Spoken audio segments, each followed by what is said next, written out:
चमत्कार दोस्तों, सॉरी नमस्कार दोस्तों। दरअसल आपने एक डायलॉग सुना होगा चमत्कार, और उससे क्या बन गया था बलात्कार। ये कौन सी मूवी में था? मुझे याद नहीं आ रही। अरे बड़ी फेमस मूवी थी यार, ये थी थ्री इडियट्स आई थिंक। खैर, ये मैंने क्यों बोला, ये सिर्फ इसलिए बोला कि मैं कुछ अलग बोलना चाह रहा था, इसलिए बोला। खैर, आज टॉपिक है विवेक विहार इलाका, दिल्ली का एक है, जहां पर एक वीडियो वायरल हुआ। वीडियो में दिखाया गया कि एक महिला के बाल काटे गए, कालीक पोती गई और उसको गलियों में घुमाया गया। इस मामले को लेकर अब मुकदमा भी दर्ज हो गया है। 7 से ज़्यादा आरोपी गिरफ्तार हुए हैं, कुछ नाबालिगों को भी पुलिस ने पकड़ा है। मामला कुछ इस तरह का है कि जो हमारी बात हुई है सोर्सेस से, कि ये महिला का एक 20 साल के लड़के से अफेयर था। महिला शादीशुदा है। अब दोनों के बीच में क्या ऐसी अनबन हुई, कहाँ ईगो क्लैश हुई, ये पता नहीं। इसका नतीजा ये रहा कि वो जो लड़का था उसने खुदकुशी कर ली। अब उसके परिवार को ये लगा कि जो खुदकुशी करी है उसकी वजह महिला है, और उसको उसके परिवार, ऐसा आरोप है कि उसके परिवार के लोगों ने खूब मारा पीटा, उसके मुंह पर कालिक पोती, उसको गलियों में भी घुमाया। और जो पुलिस ने मामला दर्ज किया है वो सेक्सुअल असॉल्ट का भी मामला दर्ज किया है। यानी पुलिस को जो महिला ने बयान दिया है, और काफ़ी इसको लेकर राजनीति गर्मा गई है। मुख्यमंत्री ने भी ट्वीट किया है इसमें। कांग्रेस के अध्यक्ष जो दिल्ली के हैं वो भी मौके पर पहुंचे हैं, और अब एक तरह से राजनीति दिल्ली में गर्मा गई है इस पूरे मुद्दे को लेकर। हैदर भाई, एक तो ये मामला ईगो से जुड़ा हुआ मुझे ज़्यादा लग रहा है, कि कहीं न कहीं उनकी ईगो हर्ट हुई, और प्लस ये भी जुड़ा हुआ लग रहा है कि ये अफेयर था, और उसने क्यों सुसाइड कर लिया। अंदर की बात हालाँकि मैंने डीसीपी शादरा से पूछी, उन्होंने ज़्यादा बताई नहीं। देखिए, मैं आपको बताना चाहता हूँ कि जब इंसान किसी रिश्ते में होता है हुँ, या फिर किसी एक कन्फाइनमेंट में होता है, फ़र्ज़ कीजिए आप ऑफ़िस में हैं, हुँ, हुँ, काम कर रहे हैं, हुँ, हुँ, या फिर कोई रिश्ते में हैं, या फिर कोई अपने ख़ानदान में कन्फाइन है, तो उस कन्फाइनमेंट में उसके जो दिमाग है वो उसमें सिकुड़ के रह जाता है, हुँ, हुँ, और उसमें उसका ईगो बढ़ जाता है। फ़र्ज़ कीजिए इस रिश्ते में जब एक 20 साल का जो युवक था वो उस महिला से प्यार कर रहा था, और वो महिला शादीशुदा थी। हुँ, उसने ज़ाहिर-सी बात है, महिला ने बोला होगा कि मैं शादीशुदा हूँ, तो इसको ये लगा होगा कि यार मैं मतलब छल। नाबालिग हो, मतलब नाबालिग कह रहा हूँ, गैर शादीशुदा होके अगर मैं शादी करने को राज़ी हूँ, और जब इसने बोला है मुझसे कि वो मुझसे प्यार करती है, तो मुझसे शादी क्यों नहीं कर रही? हुँ, हुँ, जबकि उसको एक बिगर पिक्चर नहीं दिखी। अगर वो इस रिश्ते को आराम से ख़त्म कर देता और फिर अपनी ज़िंदगी में आगे बढ़ता, तो अभी उसके सामने पूरी ज़िंदगी पड़ी हुई हुँ, थी। हुँ, वो अपना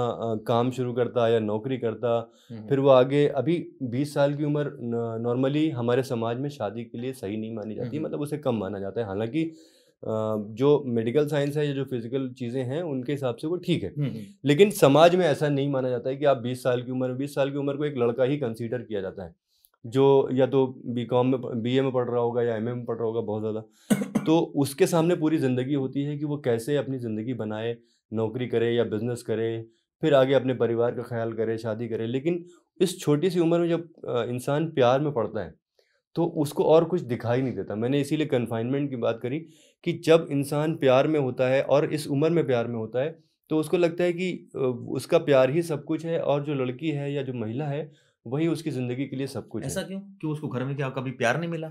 हाँ, सबसे बड़ी बात ये है कि इस महिला से उसको कितना प्यार हुआ होगा। फ़र्ज़ कीजिए आपने 1 साल प्यार किया होगा, 1 साल आपका रिलेशन रहा होगा, 2 साल रिलेशन रहा होगा, जबकि उसके माँ-बाप के साथ उसका 20 साल का रिलेशन है। हुँ, ठीक है, फ़िज़िकल जो चीज़ें हैं उनको हम अलग कर दें, तो जो साइकोलॉजिकल चीज़ें हैं, जो दिल से इमोशनल जुड़े चीज़ें। इमोशनल चीज़ें हैं, वो 20 साल का रिश्ता है माँ-बाप के साथ, इधर 2 साल का रिश्ता है।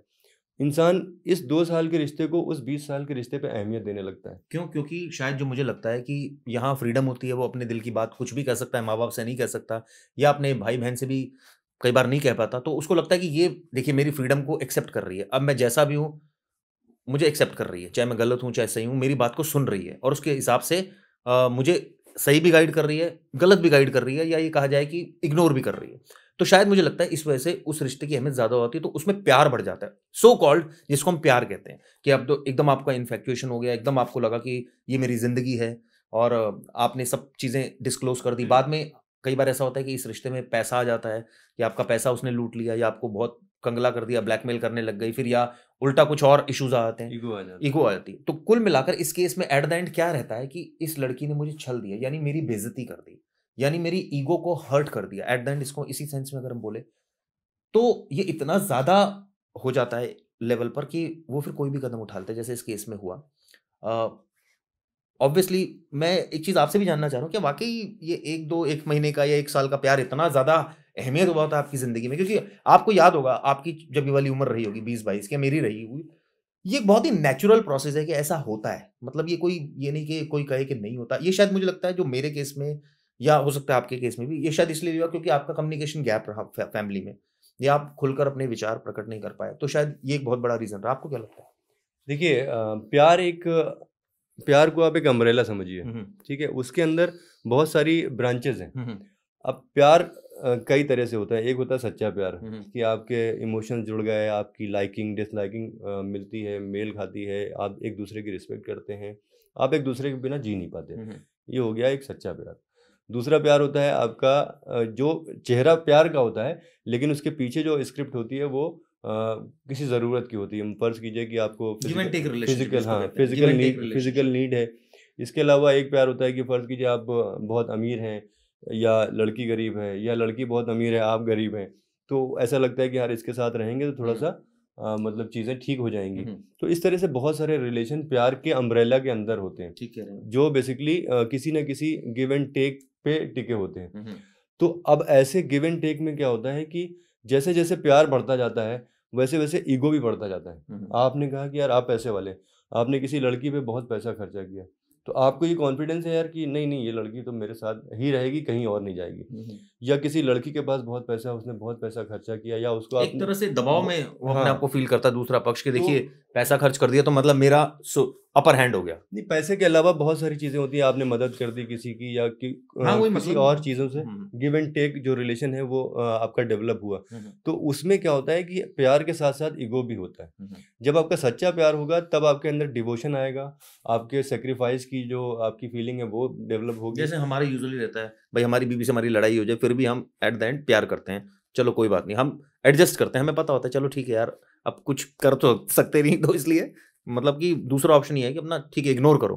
फिर आप रिलेशन को आगे बढ़ाते हैं, कैरी फॉरवर्ड करते हैं। फिर आपको उसकी जो गलत चीज़ें होती हैं, फिर आप दोनों में स्पेस आता है, आपको पता होता है, चलो भाई तुम नहीं मानोगे तो ठीक है, तुम ऐसा करो, मैं ऐसा करता हूँ। फिर इस तरह के रिलेशन एक डेवलप हो जाता है। तो वो एक सच्चा प्यार ही उसको कहा जाए क्योंकि जहाँ बिल्कुल। स्पेस दिया जा रहा है, जहाँ एक-दूसरे को समझा जा रहा है। बहुत बार ऐसा होता है कि जब आप एक रिलेशन में होते हैं तो सामने वाले की चाहे वो लड़का हो या लड़की हो, उसकी बहुत सारी कमियाँ भी जो है आप नज़रअंदाज कर देते करनी हैं। पड़ती है। नज़रअंदाज कर देते हैं या उसको आप उस टाइम पे नोटिस नहीं करते कि आगे जाके ये बड़ी बन सकती है। फ़र्ज़ कीजिए किसी को आपका किसी और से बात करना अच्छा नहीं लगता है और वो आपके साथ है और आपका किसी और का फ़ोन आ गया तो वो गुस्सा हो जाती हुँ, है। हुँ, हुँ। अब ये गुस्सा आगे बढ़ के और ज़्यादा हो सकता है, लड़ाइयों में तब्दील हो हुँ, सकता है। तो इस तरह शुरुआत में आप प्यार करना कोई बुरी बात नहीं, प्यार करना चाहिए। बचपन में 20 साल में भी कर रहे हैं, कोई दिक्कत नहीं, आप प्यार कीजिए। लेकिन उस प्यार में आपको कुछ चीज़ें तौलनी होंगी। प्यार तौला नहीं जाता लेकिन फिर भी आपको तौलनी होंगी हुँ। कि भाई ये प्यार आपका डिवोशन वाला प्यार है, आपका ये प्यार त्याग का प्यार है, सैक्रिफाइस का प्यार है या आपका ये प्यार इमोशंस का, ये सारी चीज़ें अगर आपको मिलती हैं, जिसमें कोई गिव एंड टेक का मामला नहीं हो, तब आपका वो जो प्यार होगा वो सच्चा प्यार होगा। और इसका रिएक्शन वैसा नहीं हो। फॉर एग्ज़ाम्पल अगर आप फ़र्ज़ कीजिए आप प्यार कर रहे हैं और आपने मेरे को ये बोल दिया कि इसने मेरी बेइज़्ज़ती करी या इसने मुझे प्यार नहीं किया, चलो मैं इसका खून कर देता हूँ। इस तरह के होते हैं अक्सर बहुत सारी वारदातें होती हैं या ईगो में आकर अपने आप को हर्ट कर लिया, कई लोग करते हैं। जैसे इस केस में विवेक विहार में क्या हुआ, एक शख्स ने खुद ही अपने आप को इतना इसको बेइज़्ज़ती फ़ील हुई, इतना इसकी ईगो हर्ट हुई कि यार मेरे साथ इसने क्यों कर दिया। फ़र्ज़ कीजिए वो शादी करना चाह रहा होगा, उसने मना कर दिया होगा, जो यूजुअली देखने को वो एक मिलता है। समझ मतलब मैच्योर लड़की रही होगी, उसकी उसने उम्र मना ज़्यादा कर दिया थी, कि भई, लेकिन सवाल ये अगर वो इतनी मैच्योर थी तो उसको भी रिलेशनशिप में नहीं घुसना चाहिए वो था। गिव एंड टेक रिलेशन था। That is why. तो अब उसमें ये क्या को तो ईगो एट द एंड जो घूम फिर कर आ रही है वो ईगो आ रही है। तो कितना बड़ा इश्यू ईगो है, हैदर भाई? जो नाकाम आशिक होते हैं वो अक्सर शादियों में जाके बवाल करते हैं। आपने बहुत सारी खबरें सुनी होंगी हाँ, गोलियाँ चला कि देते क्या हैं। हुआ कि शादियों में जाके गोलियां चलाने लगे, दूल्हे को मारने लगे या वहां जाके बवाल कर दिया। तो वो जो रिलेशन है वो गिव एंड टेक का है ना? आपको अगर प्यार है तो आप जिम्मेदारी से लड़की के परिवार के सामने आइए या लड़की भी जिम्मेदारी लेके आपके परिवार के नहीं, सामने इसमें 2 आए। फैक्टर है जो मुझे लगता है। जैसे मान लीजिए आपको प्यार है, फिर आपको ये लगता है कि ठीक है मेरे को तो प्यार था, इसने मुझे वैसा प्यार नहीं दिया, तो गलती तो इसकी है, मेरी थोड़ी है। तो मैं इसको जो है इसको सबक सिखाऊँगा। एक तो ये है, फिर दूसरा होता है फॉरगिवनेस जो आप बोल रहे हैं कि ऐसे चीज़ में चल ठीक है कोई नहीं, उसने ऐसा किया, लेट्स सेपरेट एक अच्छे नोट पर। लेकिन यूजुअली ऐसा होता नहीं है, 90% वही होता है जो हम डिस्कस कर रहे हैं, चाहे वो खुद अपने आप को हर्ट करता है या उसको हर्ट करता है, कोई ना कोई ऐसी सिचुएशन क्रिएट होती है जो विवेक विहार के केस में भी हुई है। लेकिन सवाल ये है कि एट द एंड ईगो घूम फिर के आती है। ईगो इतना बड़ा एस्पेक्ट है जीवन में भी, अगर आप देखें तो, चाहे ऑफिस हो, चाहे आपका फर्ज कीजिए घर हो, उस समय आपको कुछ भी नजर नहीं आता। जब ईगो आपके दिमाग पर इतनी हावी होती है तो आपका ब्रेन चलना बंद हो जाता है, और उस समय आपको जिस डायरेक्शन में आप सोच रहे होते हैं शायद वही लगता है व्यूअर्स कि बस यही ठीक है। आपको अंदर से पता होता है आप गलत हैं, आपको पता होता है कि अंदर से कि इस चीज में ये जो मैं कर रहा हूं शायद ये लॉजिकल नहीं है, लेकिन चूंकि आप ईगो में है या आपका पोस्ट ऐसी है कि भाई आपको कोई कुछ कह नहीं सकता, तो ठीक है, फिर आप उसी सेंस में रहते हैं। धीरे धीरे जब over a period of time आपको रियलाइज होता है, या फर्ज कीजिए कि आपको नहीं भी होता है, तो दूसरा आपसे ऑब्वियसली दूरी बनाएगा तब इस सिचुएशन में। तो वो धीरे धीरे जब ऐसी सिचुएशन क्रिएट होती है तो मैक्सिमम केसेस में देखा गया जो अच्छे दिल के इंसान है, मान लीजिए आज गुस्सा हो जाएंगे, आज ईगो रख लेंगे, 4 दिन बाद वो अपने आप ही नॉर्मल हो जाएंगे, क्योंकि उनको समझ में आ जाएगा यार मैं जो ये कर रहा था ये मेरे लिए नहीं था, ये एक्चुअली जो मैं सोच रहा था वो गलत सोच रहा था। कई ऐसे भी लोग हैं जो पहले दिन से ही ईगो इतनी नहीं रखते, दूसरी चीजों में ईगो रखते हैं। तो ईगो रखना एक लिमिट तक तो अच्छा है, लेकिन उसके बाद ना ये रिलेशंस को खराब करता है, ये हर चीज को खराब करता है। जो लिमिट की आपने बात की वो बिल्कुल बहुत सही बात की। मेरी अगली बात वही होने वाली थी कि आपके अंदर एक ईगो है, मतलब ये कुदरती चीज़ है, तो इसकी एक लिमिट होनी चाहिए। लिमिट क्या होनी चाहिए? ईगो तब तक होना चाहिए जब तक आपकी वो डिग्निटी बरकरार रखे। आप बहुत से लोग होते हैं अपने ईगो को मार के, अपनी डिग्निटी को मार के किसी के चरणों में लेट जाते हैं कि जिसको कहते हैं आत्मसम्मान का समर्पण कर देते हैं कुछ लोग। उनको लगता है नहीं जी हम तो इतने काबिल नहीं है, अब हम ये भी नहीं करेंगे तो फिर क्या करेंगे जी, हम तो कर दो जी, छोड़ दो जी, ठीक है जी, हमारे परिवार चल रहा है, घर चल रहा है। ये जो एक फैक्टर है ना, ये आप यकीन मानिए दोस्तों, ये अंदर से आपको इतना तोड़ देता है ये फैक्टर, और ये फैक्टर आपको इतना वीक कर देता है। आपको लगता तो है आप स्ट्रांग हो गए, आपको लगता तो है कि आपने चाटुकारिता कर ली या कुछ ऐसी चीजें कर ली जिससे आप स्ट्रांग हो रहे हैं, लेकिन आप यकीन मानिए जहां आप पिच पर जाएंगे ना, एक तरह से इसको मैं पिच ही बोलूंगा, जीवन की पिच, मैच खेलने जाएंगे, जब बाउंसर आएगी आप उस समय कुछ नहीं कर पाएंगे, क्योंकि आपको प्रैक्टिस ही नहीं होगी। भाई आपको प्रैक्टिस ही नहीं है, जब आपने वो सिचुएशन ही क्रिएट नहीं। तो ये चीज अक्सर देखी गई है। मतलब आप जब अपनी डिग्निटी को मार के, अपने ईगो को मार के, जो हेल्दी ईगो है जिसको बनाए रखना चाहिए, जब आप चाटुकारिता पे उतर आते हैं तब आप उसी पल अपने कॉन्फिडेंस का त्याग कर देते हैं। और क्या होता है कि जब सारी चीज हो जाएंगी हैदर भाई, कॉन्फिडेंस का त्याग नहीं होगा, उसमें कॉन्फिडेंस भी आपका जाएगा, उसमें आप वो काम भी नहीं कर पाएंगे जो आप करना चाह रहे हैं, उसमें आप एक तरह से पूरी तरह से समर्पित हो जाएंगे कि जी ठीक है, आत्मसम्मान को आप साइड में रखेंगे, आपको सिर्फ एक चीज लग रही होगी, नहीं एक मेरी झूठी शान जो है वो चली गई, इसको पाने के लिए मैं चाहे मुझे कोई जूता भी मारे तो मैं खाने को तैयार हूं। कई ऐसे लोग हैं जो कर रहे हैं। बिल्कुल समाज में देख लीजिए, दफ्तरों में देख लीजिए, घरों में देख लीजिए, ऐसे बहुत से लोग होंगे जो अपनी डिग्निटी को मार के और अपने फ़ायदे के लिए अपने आत्मसम्मान को दूसरों के कदमों के तले रख देते हैं। और ऐसे लोग बिल्कुल भी न भरोसे के लायक होते हैं, क्योंकि जो आदमी अपने आत्मसम्मान को मार सकता है वो किसी को मार सकता है। वो न सिर्फ किसी को मार सकता है बल्कि किसी के भरोसे को मार सकता है, किसी की दोस्ती को मार सकता है, किसी के रिश्ते को मार सकता है। अगर कोई ऐसा इंसान है जो अपना आत्मसम्मान मार के, आप उसे देखते हैं कि हाँ वो अपना आत्मसम्मान मार के जी रहा है, तो उससे दूरी बना के रखिए। नहीं, लेकिन मैं आपको एक बात बताऊं, अगर कोई शख्स आत्मसम्मान मार के ये सोच के कर रहा है, फर्स्ट चीज नौकरी कर रहा है, तो उसके पीछे एक मंशा होती है कि मुझे मेरा परिवार पालना है। भाई आप इतने टैलेंटेड हो जाओ ना, अपने परिवार की जिम्मेदारी आपकी अपनी है क्या? आपके परिवार की भी तो कोई जिम्मेदारी है। फर्ज कीजिए आपके घर में कमाने वाले आप हैं, तो ठीक है आप हैं, तो परिस्थिति ऐसी बना रखी है ना आपने, आप अपना बैंक बैलेंस इतना रखिए कि आपको अपनी जो है समझौता ना करना पड़े, क्योंकि एट द एंड घूम फिर के पैसा आता है। अगर आपके अकाउंट में 50 लाख 1 करोड़ रुपए पड़ा हो तो आप बिल्कुल फ्री होकर काम करते हैं। जैसे उस दिन आप फर्ज कर रहे थे, आप कह रहे थे अलमारी में इतना पैसा पड़ा, लेकिन कई लोग ऐसे हैं जिनको 1 करोड़ पड़ा है उसके बाद भी वो ईगो मार रहे हैं, क्योंकि वो 2 करोड़ चाहते हैं, जो 2 करोड़ है वो 4 करोड़ चाहते हैं। तो ईगो मारना उससे एक चीज और भी होती है। फॉर एग्जाम्पल आपने ईगो मार दी, काम तो आप फिर भी कर रहे हैं, लेकिन वो स्टैंडर्ड वाला काम नहीं कर रहे। हो सकता है अगर आप जॉब की बात करो तो कंपनी को शायद वही काम पसंद हो आपका। चलिए मैं कुछ एग्जाम्पल से आपको इसको समझाने की कोशिश करता हूँ। अभी चुनाव का दौर है, सियासत में बहुत से ऐसे लोग हैं जो किसी पद पे नहीं है। मान लीजिए किसी पार्टी जो सत्ता में नहीं है उसके लोग हैं, वो किसी पद पे नहीं है, वो हाँ किसी पद पे नहीं है, वो अगर चाहें तो अपने ईगो को मार के या अपने आत्मसम्मान से समझौता करके किसी और पार्टी में जाके मंत्री बन सकते हैं। ठीक, एक तो ये हो गया। दूसरा, क्रिकेट टीम का उदाहरण लेते हैं। ऐसा कहा गया, मतलब मैं ये अंदर की बात है, ऐसा कहा जाता है कि विराट कोहली जब कप्तान थे तो उनका जो बीसीसीआई अध्यक्ष हैं या जो वहाँ के दूसरे अधिकारी हैं उनसे वो ठीक से रेपो नहीं हुई। तो वो कप्तान बने रहने के लिए उनको अपना ईगो मार के और उनको संतुष्ट कर सकते थे, अपने आत्मसम्मान से लेकिन नहीं समझौता किया करके। उन्होंने। उन्होंने नहीं किया, उन्होंने छोड़ दिया। ऐसे तमाम मतलब करोड़ों ऐसे एग्जाम्पल हैं। कई फिल्म एक्टर ऐसे हैं जिन्होंने अपने ईगो मार के अगर वो चाहते तो वो एक बड़े एक्टर, बड़ा कलाकार और बड़ा नाम हो सकते थे। उन्होंने नहीं किया। नहीं, सवाल ये है ना कि नहीं किया तो आप जिस पोस्ट पर थे वहां आपने क्या किया? इसका मतलब ये है ना कि अगर फर्ज कीजिए आपने फिल्म इंडस्ट्री की बात की, अगर आपको फिल्म मिलती तो आप कुछ और होते। ईगो मारकर भी तो आपकी तरक्की होती थोड़ी बहुत, या आपका थोड़ा मेंटल लेवल बढ़ता, या कुछ आपका साइकोलॉजी डिफरेंट वे में होती। लेकिन वो चीज नहीं हुई। क्यों? क्योंकि आपने ईगो मारी तो आपको काम नहीं मिला। आपको काम नहीं मिला तो आपको क्या मिला? आप अपना काम आपने शुरू किया, आपने अपना काम किया तो उसमें आपको सफलता नहीं मिली, या बहुत लेकिन सारे और आप इस चीजें रही। आत्मसम्मान के साथ जी सकते हैं कि हाँ, मैंने किसी गलत चीज़ के सामने समझौता नहीं ये भी किया। बात ठीक है, लेकिन उसका जो कॉन्फिडेंस है वो बहुत अलग कॉन्फिडेंस है। जैसे मैंने कहा, आप जो कई बार ऐसा होता है कि जो आत्मसम्मान जिसने मार रखा होता है वो बहुत ऊंचे पोस्ट पर होता है, और जिसने नहीं मार रखा होता है वो बहुत नीची पोस्ट पर होता है। तो जब दोनों मिलते हैं तो बेशक एक दूसरे आदमी को, एक्स आदमी को, ये नहीं पता कि दोनों में क्या कंपैरिजन है। वो उसी को सम्मान ज्यादा देगा जो आत्मसम्मान मार के ऊपर पहुंचा हुआ है, क्योंकि उसको लगता है ये तो भाई पोस्ट पर आदमी है।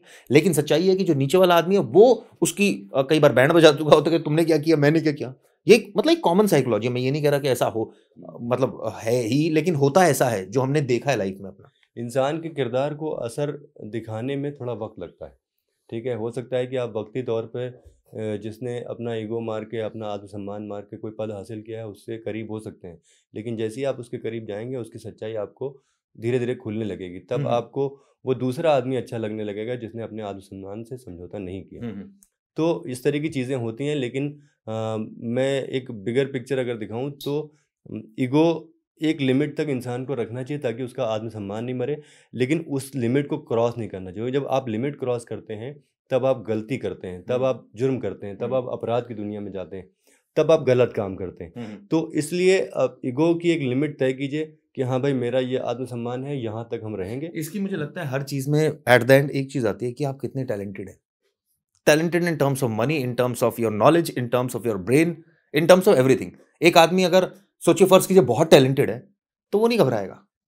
वो अपना आत्मसम्मान अपना हमेशा ऊपर रखेगा। वो कहेगा नहीं यार, ये मेरे लिए, मैं ऐसे ही काम करता हूँ, मेरा ये तरीका है, और ये जो कहीं ना कहीं कॉम्प्रोमाइज करेगा। लेकिन सवाल ये ना कि आज की डेट में कंपटीशन इतना है हैदर भाई कि आप नहीं तो दूसरा सही। आज की डेट में तो ये है। तो ऐसे में थोड़ा बहुत आत्मसम्मान तो कई बार मारना ही पड़ता है। ये प्रैक्टिकल चीज है। मतलब मैं ये नहीं कह रहा मारना चाहिए, लेकिन थोड़ा बहुत तो ऑब्वियसली कोई ना कोई मारता ही है। तो ऐसा नहीं है कि बिल्कुल आप सच्चे हैं कि नहीं जी मैं तो बिल्कुल नहीं मारता। अगर ऐसे हैं तो बहुत अच्छी बात है। हाँ, जैसे मैं आपको बताऊं कि बहुत अच्छी बात है। कई ऐसे सरकारी अधिकारी होते हैं जो ऐसी ऐसी जगहों पे जिन्हें आपने पोस्टिंग याद होगा मिलती एक है। वो देखा होगा वीडियो जिसमें शाहरुख खान का लड़ाई हुई थी एक सिक्योरिटी गार्ड से वानखेड़े स्टेडियम में।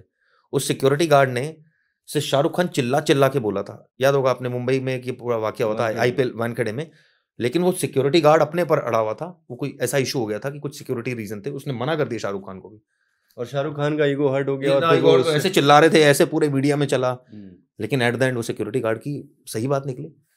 तो ये देखिए, सही तो सही होता है। सही को तो फिर मतलब इसका कोई सानी नहीं होता। लेकिन ये है कि अब वही है ना कि कितनी आपको ईगो रखनी है, कितनी नहीं रखनी, कितने आप टैलेंट है। क्योंकि बातें करना बहुत आसान है दोस्तों।